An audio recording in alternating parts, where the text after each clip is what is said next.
திருச்சிற்றம்பலம். மெய்யடியார் பெருமக்களே, இந்த நில உலகத்திலே உள்ள உயிர்கள் அனைத்தும் நோயற்ற வாழ்வும் குறைவற்ற செல்வமும் பெற்று சீரோடும் சிறப்போடும் வளமாகவும் நலமாகவும் வாழ்வாங்கு வாழ வேண்டும் என்று வாழ்த்தி மகிழ்கிறேன்.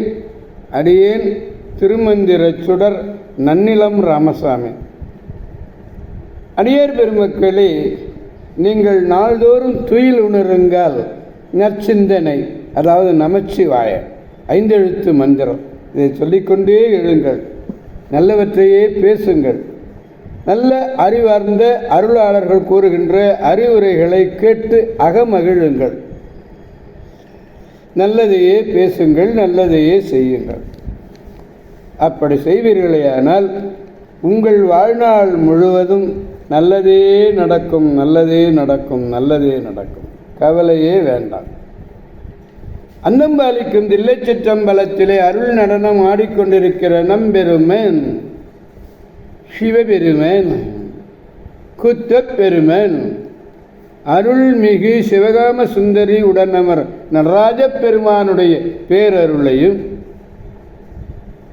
மாப்பிள்ளை குப்பம் அருள்மிகு காமாட்சி உடனமர் கைலாசநாதருடைய பேரருளையும், அருட்குருநாதருடைய குருவருளையும், அடியார் பெருமக்களாகிய உங்களுடைய அன்புரைகளையும் வாழ்த்துரைகளையும் துணையாக கொண்டு அடியேன் இன்று 4ஆம் திருமுறையிலிருந்து திருக்கைலாயம் என்னும் திருத்தலத்திலே நாம் சிந்திக்க இருக்கிறோம்.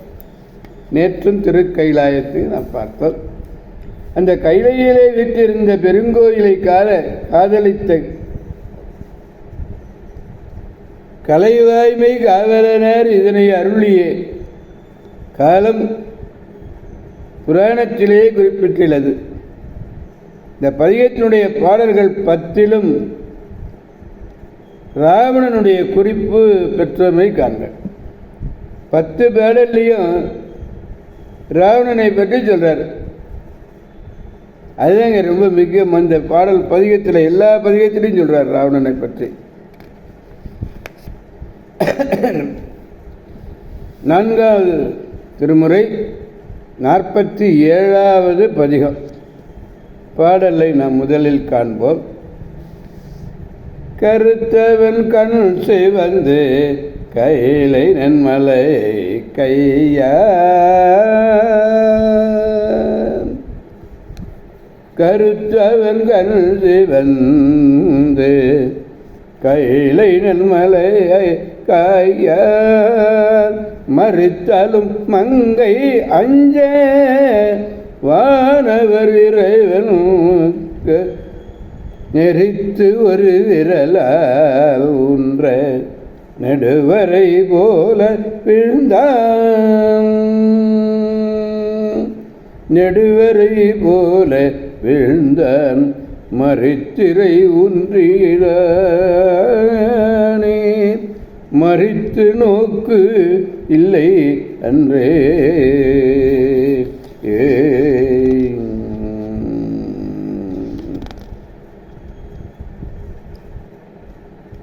கரிய நிறத்தை உடைய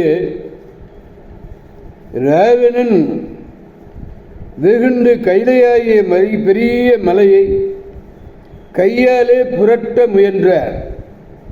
அந்த புரட்ட முயன்ற அளவிலேயே பக்கத்திலே உள்ள பார்வதியும் பயப்படக்கூடிய அளவுக்கு தேவ தலைவனான சிவபெருமான்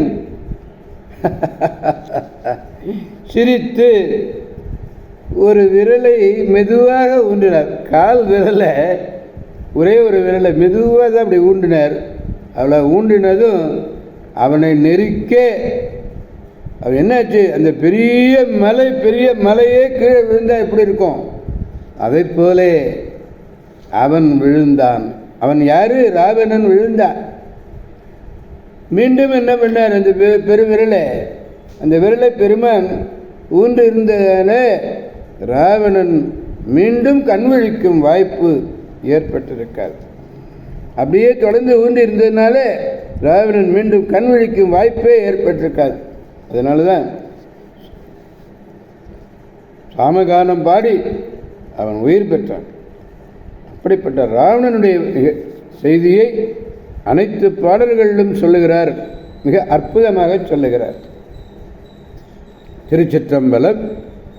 எனவே அடியார் பெருமக்களே, இந்த 10 பாடல்களையும் ராவணன் வருகின்றதை பதிகத்தை முழுமையாக பாடி திரு கைலாய பெருமானை மனத்தகத்தை நினைத்து இருந்த இடத்திலேயே இன்றே இப்பொழுதே அந்த பாடல்களை எல்லாம் பாடி பெருமானுடைய பேராற்றல் மிக்க பேரருளை பெற்று பெருவாழ்வு வாழ்வோம், அனைவரையும் அவனருள் துணை கொண்டு வாழ்விப்போம் என்று கூறி அடியார் பெருமக்களிடந்து விடைபெறுபவன் அடியேன் திருமந்திர சுடர் நன்னிலம் ராமசாமி. தென்னாடுடைய சிவனே போற்றி, எந்நாட்டவர்க்கும் இறைவா போற்றி, அண்ணாமலையின் அண்ணா போற்றி, கண்ணார் அமுதக் கடலே போற்றி, சீரா பெருந்துரை